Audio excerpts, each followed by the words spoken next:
তোমাদের দুজনার সম্পর্কের মধ্যে যদি এই 4টি কাজ ঘটা শুরু হয় তাহলে 100% শিওর হয়ে যাও তোমাদের ভালোবাসা অমর হয়ে গেছে। তোমাদের সম্পর্ক কখনোই ভাঙবে না, ব্রেকআপ তোমাদের মধ্যে হবেই না, মৃত্যুর আগ পর্যন্ত তোমাদের রিলেশন থাকবে। যখনই তোমাদের ভালোবাসা এই পর্যায়ে পৌঁছাবে তখন থেকে সে তোমার জন্য বাঁচবে আর তুমিও তার জন্য বাঁচবে। কেউ কাউকে ছেড়েই যেতে পারবে না, গ্যারান্টি, একে অপরের জন্যই বাঁচবে। তো ফলো করো ভিডিওটা। প্রথম পয়েন্ট, রাগ থেকে যেতে পারে না। এর মানে হলো যে রিলেশনশিপে রাগ টেকে না। দেখো, রাগ আসাটা বড় ব্যাপার না, রাগ টিকে যাওয়াটা বড় ব্যাপার। প্রত্যেক সম্পর্কেই রাগ থাকবে। তুমি এবং তোমার লাভার্স একে অপরের প্রতি রাগ অবশ্যই করো। কোনো না কোনো কারণে রাগ তোমাদের মধ্যে তো হয়ে থাকে, কারণ যেখানেই ভালোবাসা হয় সেইখানেই রাগ হয়। দেখো, এটাকে উল্টা করে কিন্তু বোঝো না যে যেখানে রাগ আছে সেইখানেই ভালোবাসা হবে, এরকম না। যেখানে ভালোবাসা হয় সেইখানে রাগ হয়। তাই যতটা ভালোবাসা ততটাই রাগ। কিন্তু রাগ বেশি সময় ধরে টিকতে পারবে না, স্টে করে থাকতে পারবে না। মানে হলো তুমি তোমার লাভার্সের ওপর রাগ করেছো, কিন্তু তোমার রাগ বেশিক্ষণ থাকে না, তার ওপর তুমি বেশিক্ষণ রাগ করে থাকতেই পারো না। একইভাবে সেও তাই, সেও তোমার ওপর রাগ ধরে রাখতে পারে না। এখনই তোমার ওপর সে প্রচণ্ড রাগ করেছে, আবার একটু পরেই তার রাগ কমে জল হয়ে যায়, নর্মাল হয়ে শান্ত হয়ে যায়, আবার তোমাকে ভালোবাসতে শুরু করে। একইভাবে ভালোবাসা আগের মতোই, বেশি লম্বা সময় ধরে রাগ টিকতে পারে না। তো কমেন্টে জানাও তোমাদের সম্পর্কে তোমার এবং তোমার প্রিয় মানুষটার সাথে কি এরকম হয়? তোমরা কি একে অপরের প্রতি রাগ করে বেশিক্ষণ থাকতে পারো না? শুধু কয়েক মিনিট বা কয়েক ঘন্টার মধ্যেই কি রাগ কমে যায়, তারপর আবার ভালোবাসা আসতে থাকে মনের মধ্যে? মানে রাগ তোমাদের মধ্যে আসতেই পারে না, আসলেও টিকতে পারে না। যদি এই পর্যায়ে তোমাদের ভালোবাসা পৌঁছায় তাহলে 100% শিওর হয়ে যাও তোমাদের ভালোবাসা অমর হয়ে গেছে। কোনো দিনও তোমাদের মধ্যে ব্রেকআপ হবে না, মৃত্যুর আগ পর্যন্ত তোমাদের সম্পর্ক চলবে। কারণ সম্পর্ক রাগের কারণেই ভেঙে যায়, শেষ হয়ে যায়। কিন্তু তোমাদের মধ্যে যে কারণেই রাগ হোক, রাগ থাকেই না। তাহলে ভাঙবে কিভাবে? তোমরা একে অপরকে সেই পর্যায়ে ভালোবেসে ফেলেছ যে পর্যায়ে থেকে তাকে ছেড়ে তুমি থাকতেই পারবে না। দম বন্ধ হয়ে যাবে তোমার, নিঃশ্বাসে প্রবলেম হয়ে যাবে তোমার, তুমি নিঃশ্বাস ঠিক মতো নিতেই পারবে না। তো মেলাও পয়েন্টটা খুবই গুরুত্বপূর্ণ পয়েন্ট। দ্বিতীয় পয়েন্ট, ছেড়ে দিয়ে চলে যাওয়ার ভয় হয় না।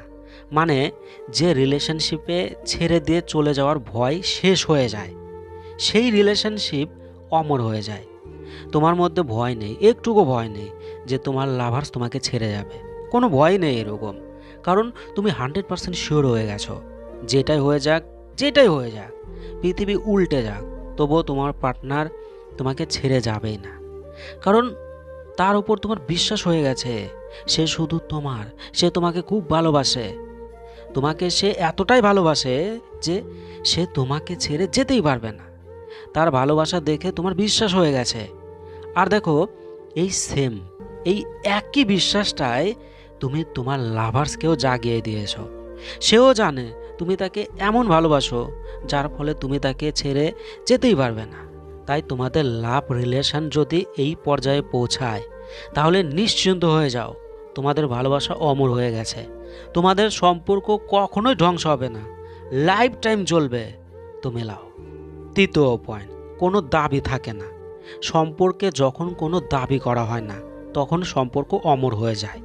মানে কোনো দাবি থাকবে না, কোনো শর্ত থাকবে না, বিনা মতলবে ভালোবাসা। দেখো, এর মানে কিন্তু এটা না যে ভালোবাসার কোনো দাবি থাকবে না। এখানে লেখা আছে বিসাইড লাভ, অতিরিক্ত ভালোবাসা।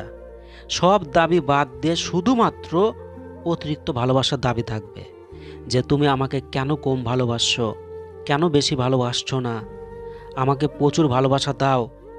ভালোবাসার দাবি বাড়তে থাকবে, কিন্তু বাকি জগতের যত জিনিস আছে সেগুলোর কোনো দাবি থাকবে না, যে আমাকে এটা এনে দাও, ওটা এনে দাও।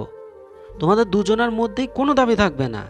আর দেখো, আমরা দাবি তার পূরণ করি, আমরা তার উপর খরচ করতে ভালোবাসি যে কখনো দাবি করে না, যে কখনো ডিমান্ডই করে না, যে কখনো কোনো জিনিসের ডিমান্ড করে না। আমরা তার উপর খরচ করতে ভালোবাসি। যদি তার উপর তুমি খরচ করো তাহলে তোমার ভালো লাগবে। তো মেলাও পয়েন্টটা, দেখো কিসের ডিমান্ড রয়েছে, ভালোবাসার না অন্যান্য জিনিসের। তোমাদের সম্পর্কে কিসের ডিমান্ড রয়েছে দেখো। চতুর্থ পয়েন্ট, আমি, আমরা, আমি। দেখো, আমি থেকে আমরা আর আমরা থেকে যখনই আমিতে পৌঁছাবে তখন তোমার ভালোবাসা অমর হয়ে যাবে। তুমি তোমার পার্টনারের সাথে মিলে আমরা আমরা করছো, আমরা এটা করেছি, আমরা এটা করব, তাহলে তোমার ভালোবাসা অমর হয়নি। যেদিন তোমার মনে হবে সে আর তুমি মিলে আমি, মানে তার মধ্যে তুমি নিজেকে অনুভব করো, সে করাও যা, তুমি করাও তাই, মানে যেদিন তোমার চিন্তা ভাবনা এইরকম তৈরি হবে যে ওই আমার ওয়াইফ না, আমিই ওটা। বা তুমি যদি মেয়ে হও তাহলে তোমার মনে হবে ওই আমার বয়ফ্রেন্ড না, ওটাই আমি। তার মধ্যে তুমি নিজেকে অনুভব করো, তো ফলো করো, মেলাও তোমার চিন্তা ভাবনা এরকম তৈরি হয়েছে কিনা। যদি হয় তাহলে তোমার ভালোবাসা অমর হয়ে গেছে। এই ভালোবাসা কোনোদিনও ভাঙবে না, লাইফ গ্যারান্টি, মৃত্যুর আগ পর্যন্ত চলবে। তো খুবই গুরুত্বপূর্ণ ভিডিও, কাজে লাগাও। আর তোমাদের যদি কিছু বলার থাকে তাহলে অবশ্যই কমেন্টে জানাও, যে কোনো সমস্যা হোক কমেন্টে জানাও, ভিডিও বানিয়ে খুব তাড়াতাড়ি দেব। ভালো থেকো, অনেক ভালোবাসা রইল।